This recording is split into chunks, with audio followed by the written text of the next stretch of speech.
ถ้ามาอัปเดตเกี่ยวกับการปลูกบักทั่วแบบไฮโดรนะครับหรือการปลูกบักทั่วในน้ำนั่นแหละก็คือว่า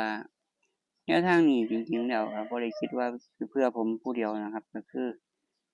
คิดไว้เพื่อที่ว่าถ้ามีเพื่อนๆที่อยากสิลอง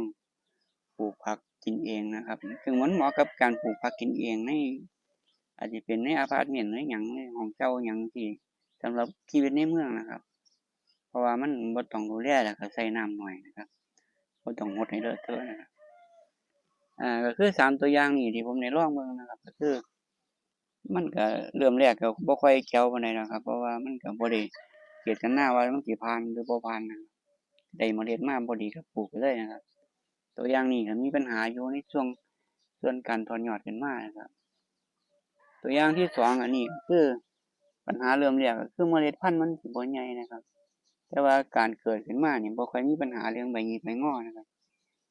ซึ่งบักทั่วมันก็มีเรื่องปัญหาเรื่องใบหงิกใบงอนี่แหละครับหลักๆของมัน